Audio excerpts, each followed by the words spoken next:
여호수아 말씀을 가지고 탈출기라는 제목으로 시리즈 설교를 시작한 지 올해가 벌써 14주 차가 됩니다. 14주가 되었습니다. 오늘 본문까지 내용으로 해서 출애굽을 위해서 맞서 대결했었던 모세와 바로 간의 이 스토리가 일단락이 되어지게 됩니다. 그리고 오늘을 마지막으로 이제 탈출기 1부를 마무리하도록 하겠습니다. 1부를 마무리하고 2주간 다른 목사님 말씀을 들으시다가 이제 여름 기간 동안 다른 시리즈로 잠깐 갔다가 가을 이후에 탈출기 2부로 다시 돌아오도록 하겠습니다. 기대해 주시면 좋겠습니다. 이 탈출기 시리즈를 시작할 때 제가 계속해서 반복해서 사용했던 표현이 하나 있습니다. 이것은 하나님께서 시작하신 파워게임이다. 하나님이 누가 더 힘이 센가 라는 지금 대결을 하고 계신 것이다 라는 표현을 제가 중간중간 많이 썼습니다. 네가 강한지 내가 강한지 어디 한번 두고 보자. 너랑 나중에 누가 더 강하겠느냐 라고 하는 게임. 엊그저께 파리올림픽이 시작이 됐더라고요. 저도 아직 보지는 못했었는데 우리 올림픽 같은 그 운동 경기 게임들을 보면 우리가 늘 보는 게 있습니다. 모든 게임 모든 승부에는 결과가 있기 마련입니다. 승자가 있으면 패자가 있습니다. 이 게임에 참여한 자는 싫든 좋든 승자 편에 서든지 패자 편에 서든지 양자택일을 해야만 합니다.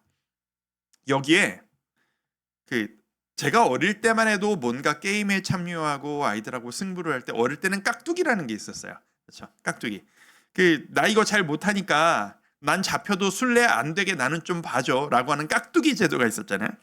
근데 우리 인생이라고 하는 게임에는 깍두기가 없습니다. 우리가 나중에 하나님의 심판대 앞에 서서 우리가 서게 될 그 최후의 단 한 번의 심판대 그 앞에 설 때 우린 하나님 앞에서 하나님 저 깍두기인데요 라고 할 수가 없습니다. 좀 봐주세요 주님. 제가 약해서 믿음이 없어서 저는 아는 게 없어서 깍두기같이 쓸쓸했거든요. 좀 봐주시면 안 될까요? 그날 우리에게 이런 핑계는 불가능할 것입니다. 자, 우리는 지금까지 10재앙에 대한 이야기를 꽤 오랜 기간 동안 나눴습니다. 오늘 그 마무리가 되어지게 됩니다. 길었던 이 10번의 재앙이 마무리되어지고 마지막 재앙의 순간입니다. 지금까지 어떤 재앙이 있었는지 기억하시나요? 피, 개구리, 이, 파리, 악질, 독종, 우박, 메뚜기, 어둠 9개가 있었습니다. 이제는 10번째 재앙, 피니시 블로우라고 하더라고요. 대결을 하다가 마지막으로 상대방을 쓰러뜨리기 위한 마지막 한 방, 그 마지막 한 방으로서의 10번째 재앙이 애굽 안의 모든 장자가 죽는 첫 번째 아들, 사내 아들, 그리고 모든 가축의 첫째, 모든 동물 생명의 첫째 수컷이 죽어버리는 엄청난 재앙이 임하게 됩니다. 이 장자의 죽음이란 한 가정에 대를 이을 장자가 죽었다라는 의미에서 그 집안의 대가 끊겨버린다라는 상징적 의미가 있기도 하고요. 지금으로부터 3000년 이상 되는 옛날입니다. 이 장자라고 하는 존재가 한 가정에서 차지하는 상징적 의미를 봤을 때 이것은 죽은 사람들을 향한 그 영혼들을 위한 심판이 아니라 온 가정, 온 백성들을 향한 엄청난 재앙, 심판이었을 것입니다. 그리고 이 재앙이 끝나자마자 이스라엘은 바로 애굽을 탈출하게 됩니다. 오늘 본문을 보면서 지난주부터 이어지는 2장에 걸친 이 10번째 재앙 이야기를 보면서 너무 하고 싶은 이야기가 많은 거야. 너무 하고 싶은 이야기가 많은 거예요. 사실 여러분들 이 이야기 모르는 분 없으실 거고요. 교회를 꽤 다니신 분들은 오늘 제가 전해드릴 이 설교 내용들 이미 다 아는 이야기인데요 라고 하시는 분들이 대부분이실 거라고 생각합니다. 그런데 그럼에도 불구하고 제가 이 말씀을 다시 한번 묵상했을 때 정말 이것을 꼭 다시 한번 아시더라도 전해드리고 싶은 이 열심과 뜨거움이 제 속에서 올라오는 것을 일주일 동안 경험했습니다. 그래서 지난 수요 예배 때도 이렇게 했었는데 오늘은 좀 딱딱한 설교를 합니다. 적용점 무슨 예화 이런 거 많이 없이 성경 설명 자체 설명만으로 신나게 달려갈 겁니다. 그리고 이 말씀을 들으시면서 여러분의 삶에 성령님께서 직접 적용점을 여러분에게 감동을 주시기를 바라는 마음으로 이 자리에 섰습니다. 오늘 본문을 통해 제가 여러분에게 전달해 드리고 싶은 것, 이 본문이 우리에게 알려주는, 우리에게 상징적으로 다가오는 중요한 상징 세 가지가 있고요. 정말 우리가 마음에 간직해야 될 중요한 주제 두 가지가 있습니다. 세 개의 상징, 두 개의 주제. 하나씩 살펴보도록 하겠습니다. 오늘 본문이 우리에게 남겨주는 중요한 상징, 첫 번째는 양의 피입니다. 이 10번째 재앙 스토리에서 가장 중요한 소재가 있다면 바로 이 한 가지를 뽑으라면 이 양의 피일 것입니다.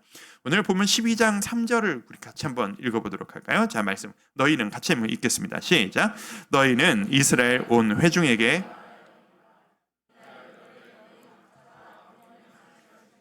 각 가족대로 그 식구를 위하여 어린 양을 취하되, 하나님께서 양을 잡아라 라고 시키십니다. 지금까지 9번의 재앙을 계속 보면서 여호와 하나님이 어떤 일을 하시는지를 이 히브리 백성들이 모두 다 봤습니다. 그리고 이제 우리는 지금까지 우리에게 보여주신 그 하나님의 능력을 인정하고 저는 이제 하나님의 인도하심을 따르겠습니다 라고 결단하겠다면 너희 한 집에 한 마리씩 양을 잡아라 라고 하나님이 명령을 하시는 거예요. 자, 이게 얼마만한 규모의 양을 잡는 일이 일어난 것일까? 제가 한번 대충 계산을 해보니까 이게 뒤에 보면은 당시 인원이 몇 명이었다가 나오거든요. 이 히브리 민족들이 남자 장정, 그러니까 어른 남자만 60만이었다라고 합니다. 그러니까 이 60만이니까 한 집안에 아버지와 뭐 아들과 뭐 이렇게 같이 있는 것을 대충 계산을 해보면 몇 가정 정도가 될까요? 대충 어림잡아 못해도 10만 가정 안팎의 가정이 이 히브리인들에게 있었을 것입니다. 그 말은 그날 잡힌 목숨을 잃은 양이 10만 마리 가까이 된다라는 이야기입니다. 이 고센 지역에 이스라엘 사람들이 사는 그 집들 골목마다 일제히 양을 잡는 피가 흥건하고 모든 집 앞에 양의 사체가 모여져 있는 장면을 한번 상상해 보십시오. 여러분, 그 고대 시대의 그 전쟁을 하는 모습을 묘사한 영화들을 보신 적이 있으십니까? 정말 처절한 전쟁에서 우리 민족을 대표해서 내가 싸운다라는 장면을 좀 묘사를 할 때 그 전쟁터에서 온몸에 피가 튀어서 그 요즘 군인들 얼굴에 그 위장 크림 바르듯이 얼굴에 피를 바르면서 목숨 걸고 싸우는 이런 식의 장면들 보신 기억 있으십니까? 이 장면이 영적으로 그런 의미를 갖는 장면이라고 생각하시면 되겠습니다. 평안하고 행복한 순간이 아닙니다. 생명이 죽어나가고 10만 마리의 양들이 죽임 괴성과 함께 죽임을 당하고 그 피가 사방에 튀는 처절한 장면, 비장한 장면입니다. 지금 생명을 걸고 이 밤이 지나가는 거예요. 12장 7절을 제가 한번 읽어드릴게요. 그 피를 양을 먹을 집 좌우 문설주와 임방에 바르고, 많이 아시겠지만 제가 그림을 가져왔습니다. 문설주와 임방이 뭐냐? 저 옛날 지역에 이 집에 문을 열고 들어갈 때 그 문의 양옆을 지탱하고 있는 저 기둥이 문설주고요. 문 위에서 버티는 저 가로 기둥이 임방입니다. 그러니까 문설주와 임방에 양의 피를 발라라 라는 이야기는 이런 의미입니다. 이 문을 통해서 이 집에 드나드는 우리 가정은 이 생명의 핏값을 해결한 가정입니다. 우리 가족은 이 핏값을 치러주신 하나님을 섬기는 집입니다 라고 대외적으로 선포하는 의미가 있습니다. 하나님, 이제 이 땅에 심판이 임할 것인데 그 순간 우리는 당당하게 선포하기를 원합니다. 우리 집은 여호와 하나님을 섬기는 집입니다. 주님, 우리 집은 여호와 하나님을 섬기겠습니다. 이게 바로 피를 칠하는 일인 거죠.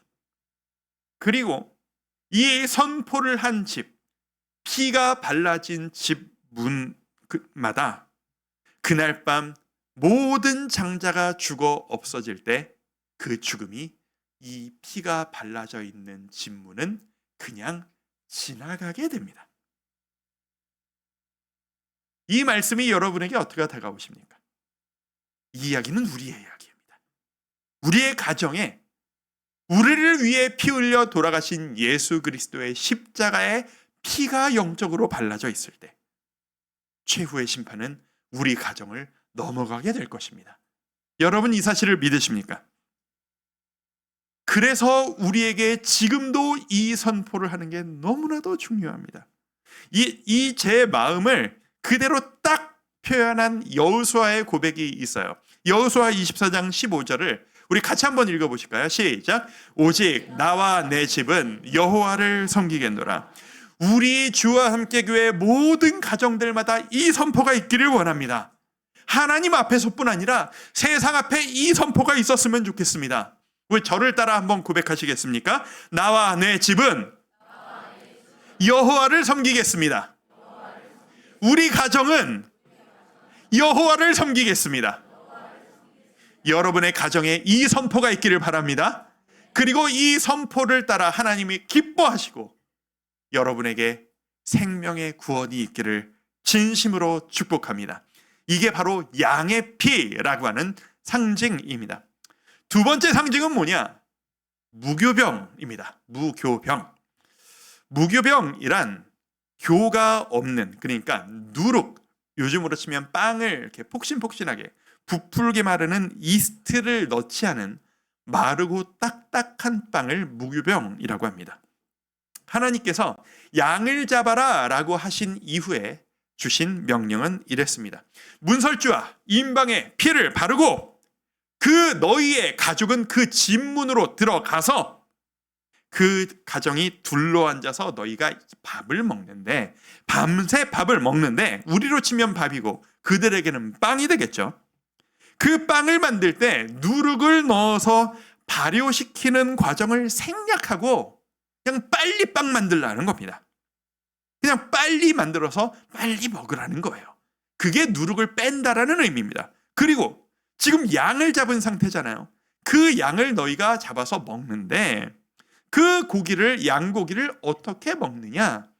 끓는 물에 푹 삶아서 맛있게 끓여가지고 먹지 말고 통째로 빨리 불에 구워서 통째로 먹고 남은 거는 태워버려라.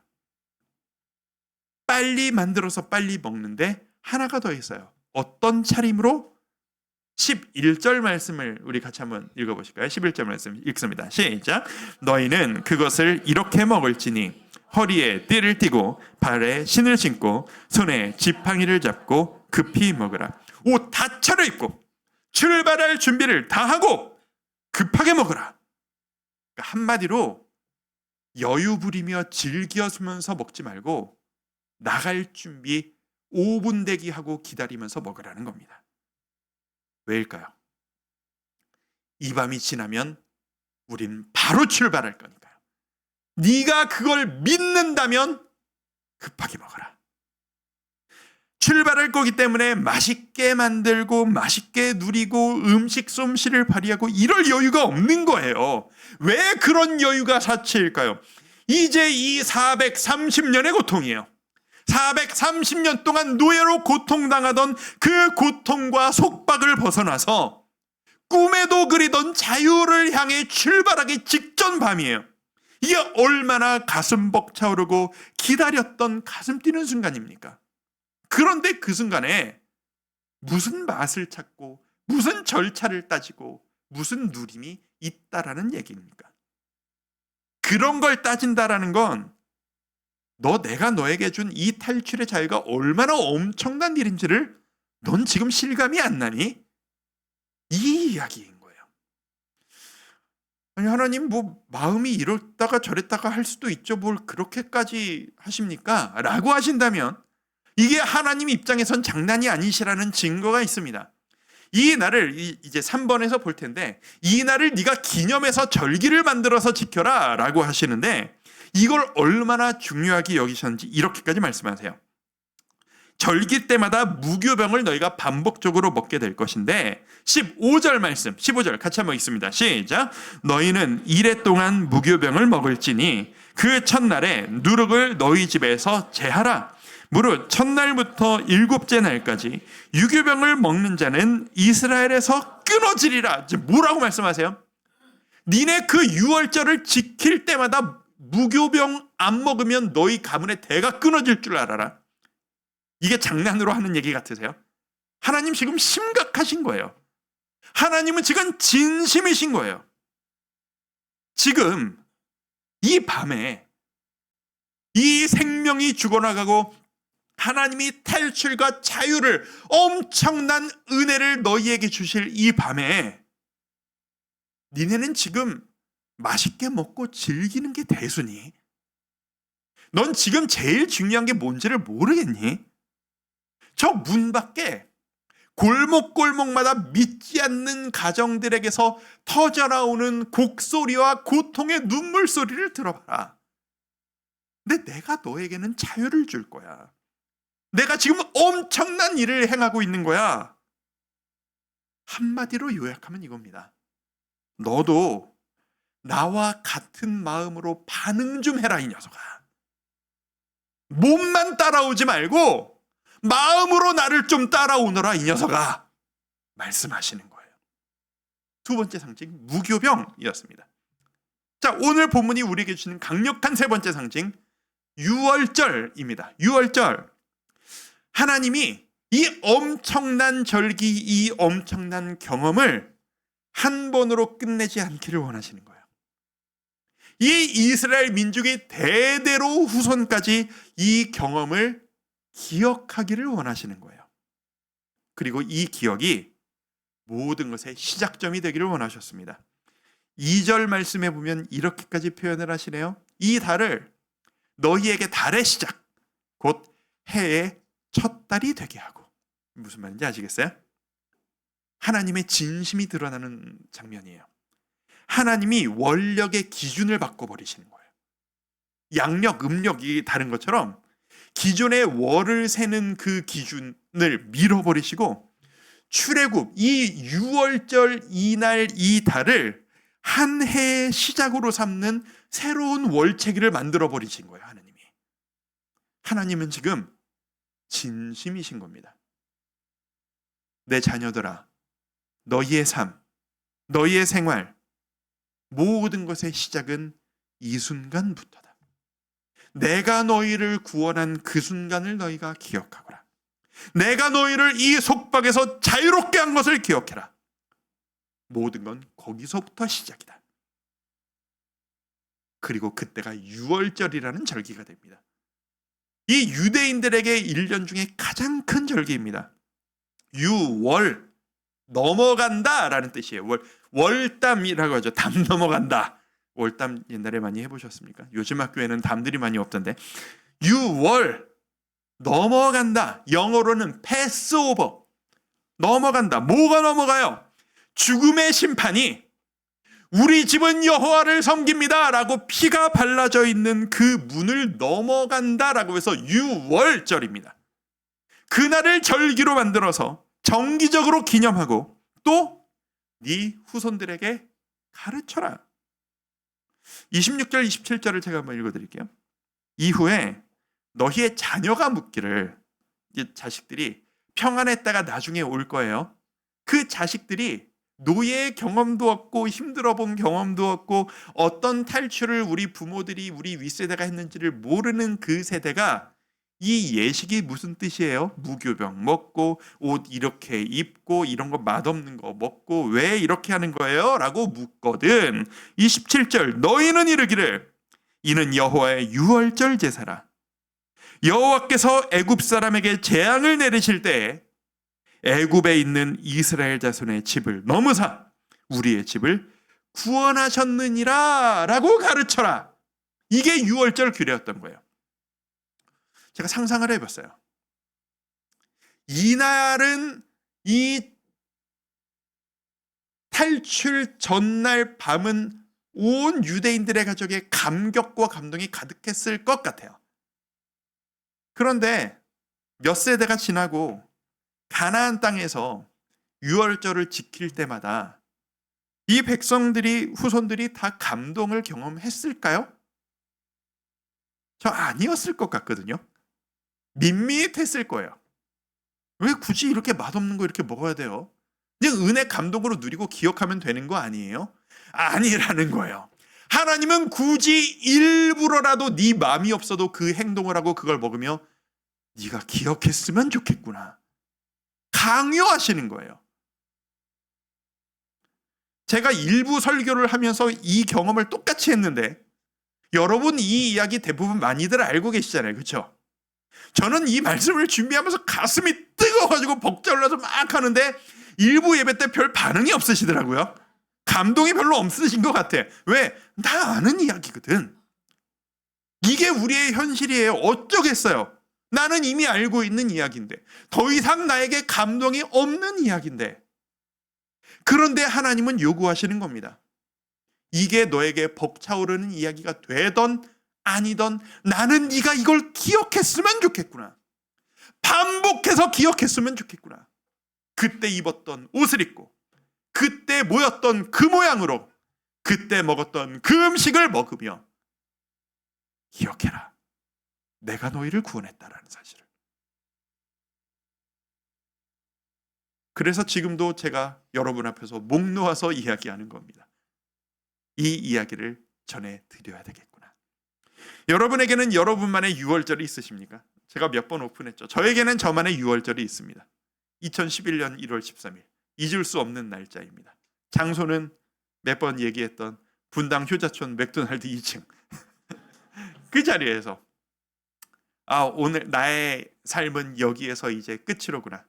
여기에서 마무리되어지는구나 라고 했던 그 순간에 1월 13일 그 자리에서 이제는 제 인생 끝입니다 라고 했던 저에게 강권적으로 임하셔서 저를 살려내신 주님을 만난 그 경험. 이미 목사였던 제가 모든 것을 포기하는 절망 가운데 있었을 때 저에게 찾아와서 저를 구하셨던 그 은혜. 그날을 저의 유월절로 삼았습니다. 그래서 저는 그날이 되면 솔직히 그날만큼의 눈물도 더 이상 없고 그날만큼의 벅차오르는 감격도 없어요. 그냥 감사합니다 주님 했을 뿐이에요. 하지만 그날 그 시간에 그 자리를 찾아 그때 시켰던 그냥 커피 한 잔을 놓고 그 자리에 앉아서 주님을 기억하고 주님, 주께서 저를 살리셨습니다.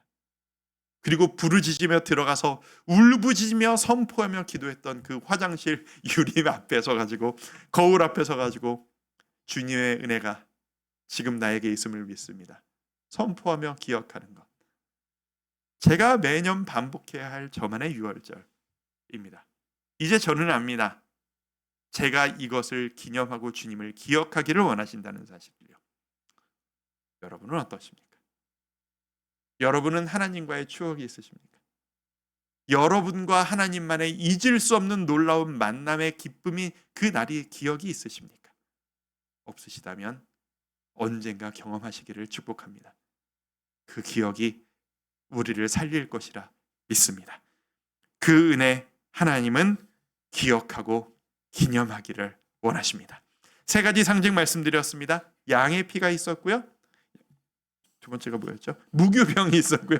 세 번째 유월절이 있었습니다. 자, 이 세 가지 이 상징들이 합쳐져서 우리가 꼭 기억하길 원하는, 우리가 좀 마음에 두기를 원하기를 하나님 원하시는구나 라고 제가 묵상했던 두 가지 중요한 주제를 여러분과 나누고 싶습니다.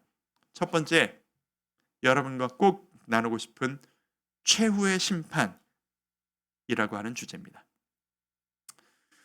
오늘 본문은요, 복음에 대한 최후 심판날에 대한 상징과도 같은 이야기입니다. 우리 잊어서는 안 됩니다. 우리에겐 최후의 심판대 앞에서는 단 한 번의 경험이 예정되어져 있습니다.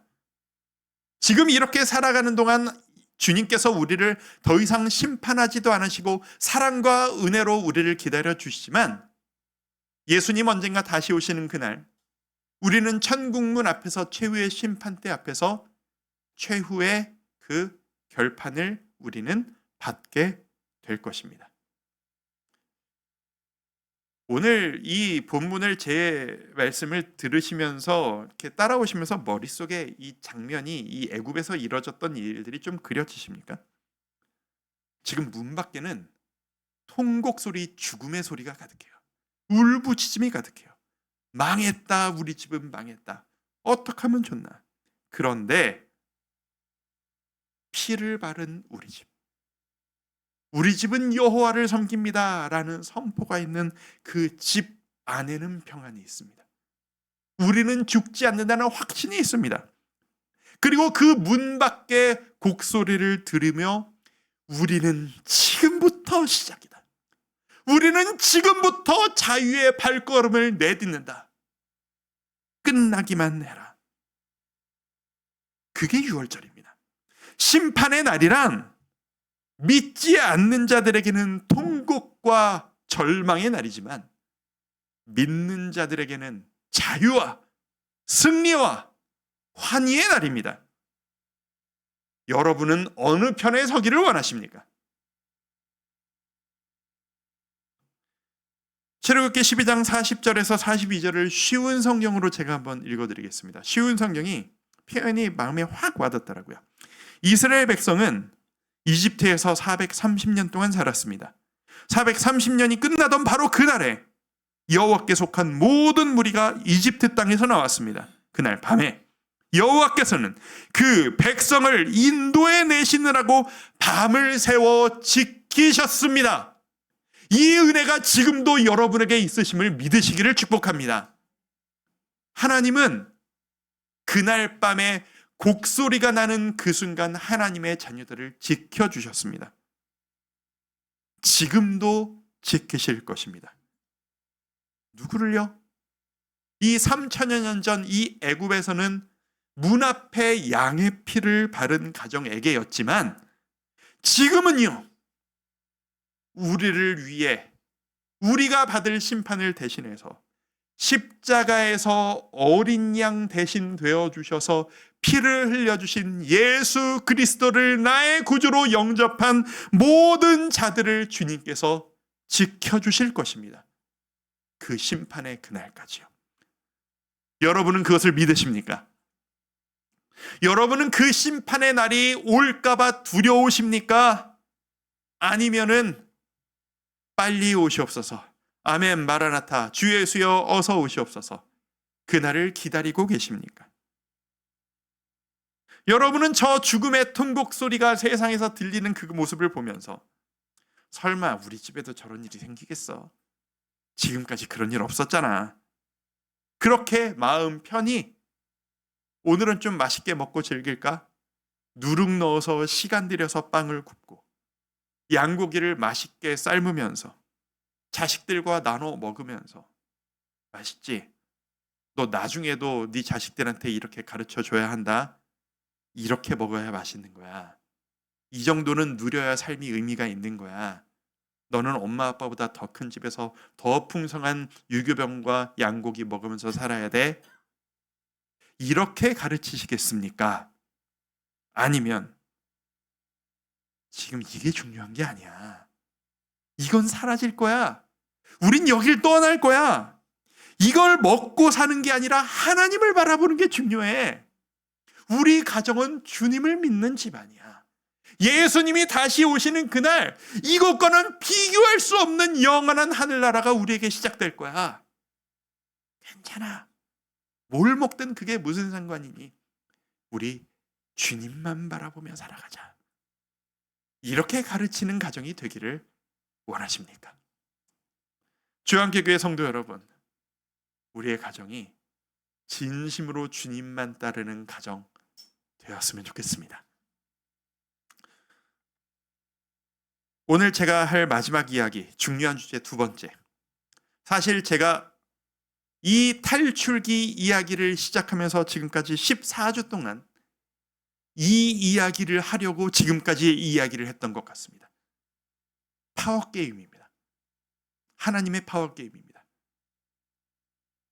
하나님께서는 열재앙을 통해서 누가 더 센가, 누가 이길 것인가에 대한 파워게임을 지금까지 진행해 오셨습니다. 근데 제가 여쭤보지 않은 중요한 질문 하나가 있어요. 하나님은 이 파워게임을 누구와 치우르신 걸까요?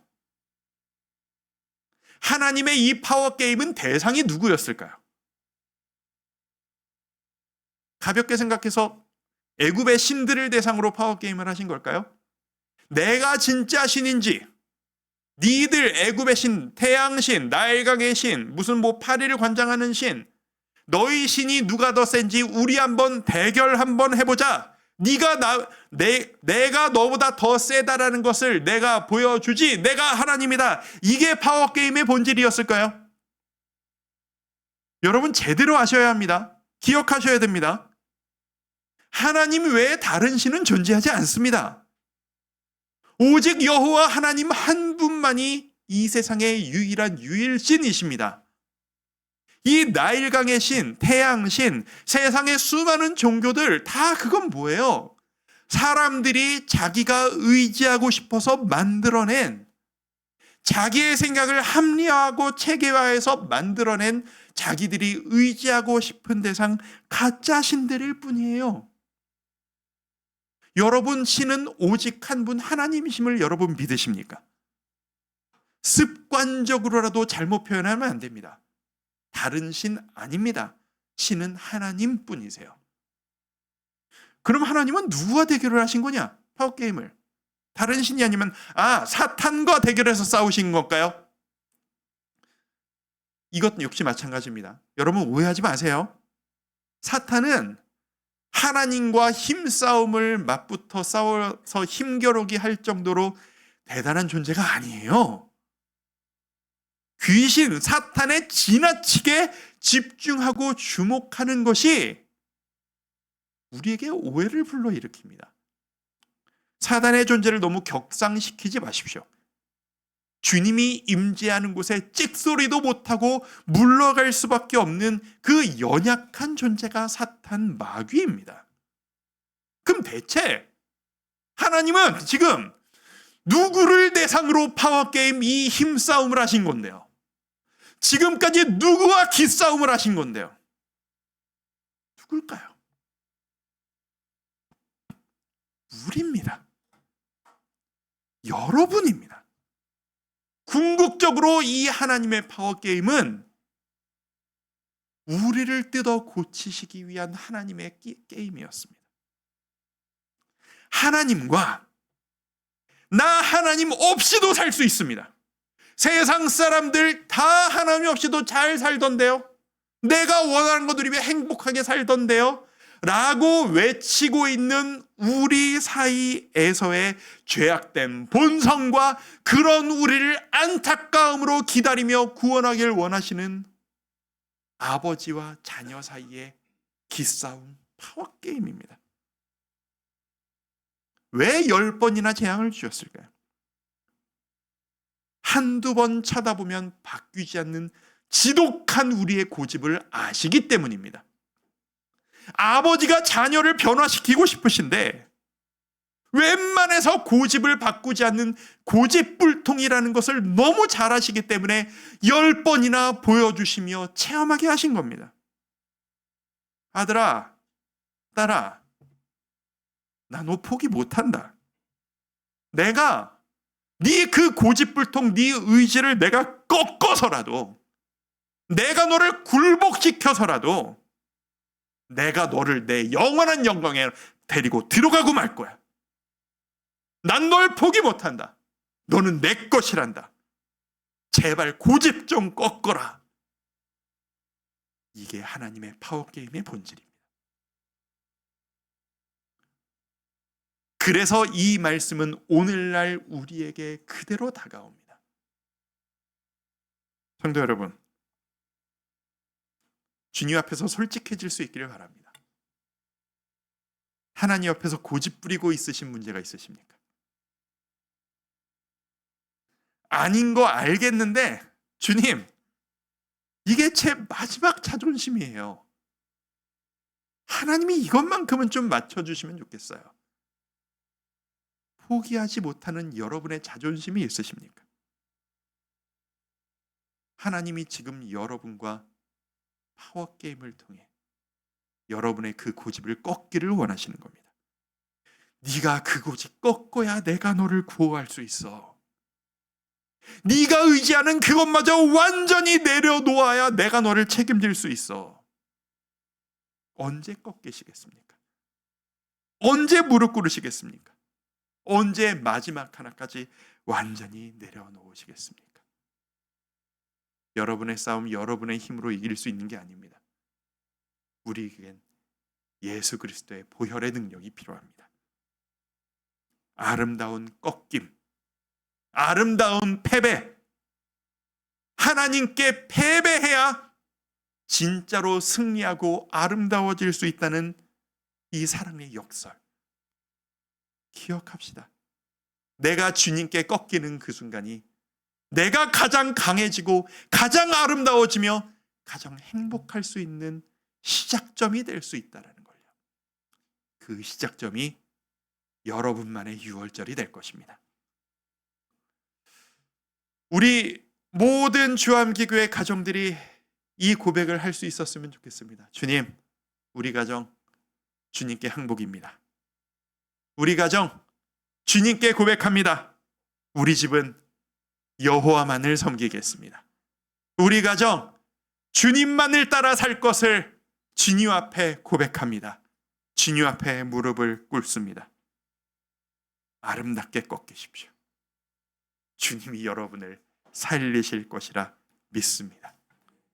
세상의 유혹 시험이 우리에게 다가올 때 세상은 우리에게 계속 말합니다. 그거 너의 자기 확신이야. 네가 준비해야 돼. 네가 주체성을 가져야지. 네가 네 미래를 준비해야지. 너는 그걸 네 자존심을 지켜.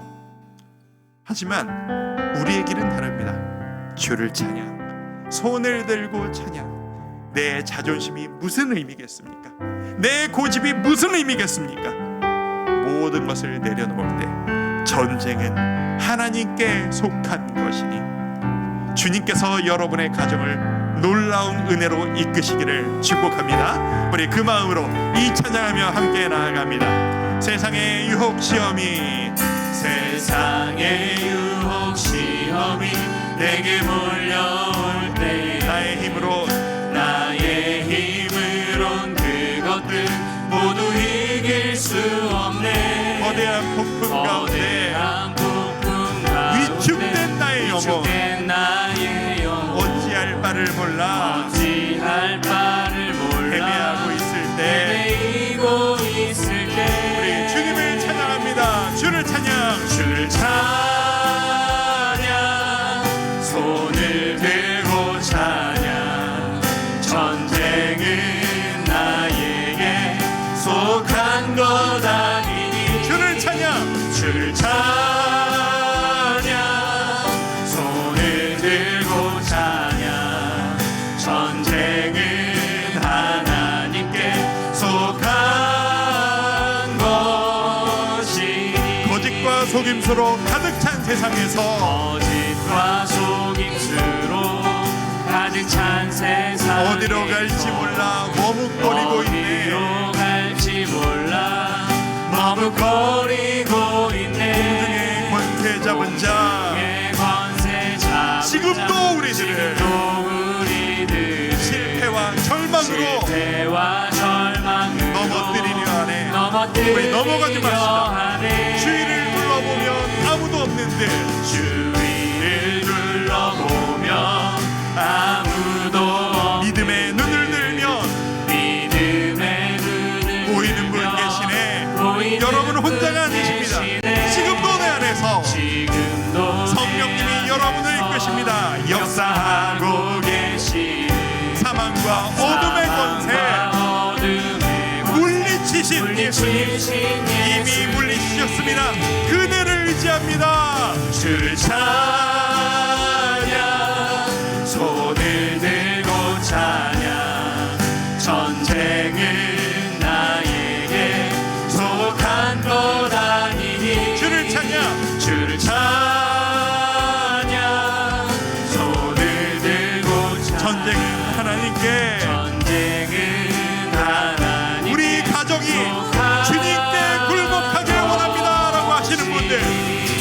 손을 주님께 들고 주를 찬양. 주를 찬양 손을 들고 찬양 전쟁은 나에게 속한 거다. 주님 우리가 주께 손을 들고 주님의 이끄심을 소망합니다. 전쟁은 하나님께 속한 여러분에게 두려움이 있으십니까? 이렇게 고백합니다. 보라 하나님 구원을 보라 하나님의 능력을 너희를 위해서 싸우신 주의 손을 보라. 아멘. 주여 우리 가정을 이끌어 주시옵소서. 보라 하나님 구원을 보라 하나님 능력을 너희를 위해서 싸우신 손을 보라. 주의 손을 너희를 위해서 싸우시는 너희를 위해서 싸우신 주의 손을 보라. 오늘 함께 기도할 때 두 가지로 두 번에 나눠서 기도합니다. 첫 번째 기도 제목을 드립니다. 주님이 여러분과 파워게임을 하길 원하십니다. 주님이 여러분이 놓지 못하는 그 마지막 여러분의 그 한 가지 고집을 꺾기를 원하십니다. 여러분 무엇을 가지고 지금도 버티고 계십니까? 여러분 주님 앞에 뭘 내놓지 못해서 지금도 그렇게 힘들어하고 계십니까? 이 순간 우리가 말씀을 들었으니 반응합시다. 주님 내려놓겠습니다. 주님께 맡기겠습니다. 어차피 내 능력으로 안 되겠다는 것을 알고 있습니다. 주님께 이 고집, 이 상처, 이 아픔, 이 열심까지도 내려놓사오니 주여 나를 온전히 책임져 주시옵소서. 우리 같이 한번 기도하며 나아갑니다. 기도하겠습니다. 아버지 하나님, 우리에게 주신 하나님의 은혜를 바라보며 내 능력이 아니라 내 고집과 내 아집과 내 자존심 모두 다 내려놓고 오직 주님께서 나와 내 지금을 책임져 주실 것임을 기대하고 소망하며 주님 앞에 내 마지막 자존심을 내려놓습니다. 아버지 하나님, 나의 고집을, 나의 아집을, 나의 자존심을, 내 마지막 나의 보호막을 주님 앞에 내려놓습니다. 아버지 하나님, 이것을 주님께서 원하셔서 지금까지 나에게 그렇게 도전하셨던 것인데 아버지 하나님, 지금 이 순간에 주님 앞에 내려놓습니다. 주님, 내가 하나님 앞에 주님 앞에 무릎을 꿇고 있습니다. 내가 끝까지 지키려 했던 나의 자존심마저도 주님 앞에 내려놓습니다. 나의 약함이 가장 강함으로 연결되며 내가 주님 앞에 무릎 꿇을 때 하나님께서 나를 가장 온전한 길로 이끌어 주심을 믿사오니 주여 나를 그렇게 이끌어 주시옵소서. 두 번째 기도 제목 드립니다. 오늘의 설교 제목 따라 우리 이렇게 선포할 수 있었으면 좋겠습니다. 주님, 우리 집이 여호와를 섬기기를 소망합니다. 우리 집이 여호와를 섬기겠습니다. 여러분 중에서는 가장으로서 가정을 일구고 계신 가정들도 계실 거고, 안타까운 상황 가운데 내가 우리 집의 가장 역할을 해야만 합니다라고 하시는 분들도 계실 겁니다. 여러분의 가정을 대표하는 자로서 이 시간 주님 앞에 고백하며 맡겨드리십시다. 주님, 나와 내 집은 여호와만을 섬기겠습니다. 주님, 우리 가정이 이 심판의 때 주님의 보혈의 능력 힘입어 주님 앞에 그 사랑을 경험하는 주님을 섬기는 집 되기를 소망하오니 주여 우리 가정에게 복음의 능력을 허락하여 주시옵소서. 우리 가정을 주께 드리며 기도합니다. 기도하겠습니다. 아버지 하나님, 이 시간 주님 앞에 우리의 가정을 맡겨드립니다. 이 연약하고 상처 많고 흔들림 많고 아픔 많은 우리 가정을 주님께 온전히 맡겨드립니다. 주여 나와 내 집이 여호와를 섬기겠습니다. 주여 우리 가정이 여호와를 섬기겠습니다. 나와 내 배우자가, 내 자녀가, 우리 부모님이 함께 주님 앞에 서서 주님께서 우리에게 주신 그 은혜를 나누고 그것을 이어가며 하나님 앞에 믿음으로만 성기를 결단합니다. 주여 우리 가정을 주님의 손에 맡겨드리고 주여 죄의 심판대 앞에 섬기는 그날을 기쁨으로 기다리는 승리가 우리에게 있길 원하오니 주여 우리에게 그 은혜 허락하여 주시옵소서. 우리의 입술에 약하여 어떻게 가르쳐야 할지 모르고 하나님 앞에 내가 올바로 살아갈 자신도 없는 연약한 자들이라 할지라도 오직 이 진심 가지고 주님 우리 가정은 여호와를 섬기는 주의 가정 되기를 원합니다라는 마음을 가지고 나아갈 때 우리를 이끌어 주시옵소서. 아버지 하나님, 때로는 이 너무나도 놀라운 이 구원의 약속이 유월절을 맞이하는 그 이스라엘 후손들처럼 밋밋하게 이미 알고 있는 이야기처럼 다가올 때가 있음을 고백합니다. 하지만 주님, 그럼에도 불구하고 우리에게 주셨던 그 은혜를 끊임없이 상기하고 끊임없이 떠올리며 나는 하나님의 자녀다, 우리 가정은 여호와만을 섬기는 가정이다 기억하고 선포하고 떠올릴 때 주여 우리 주함교회의 모든 가정들마다 이 은혜가 가득하기를 소망합니다.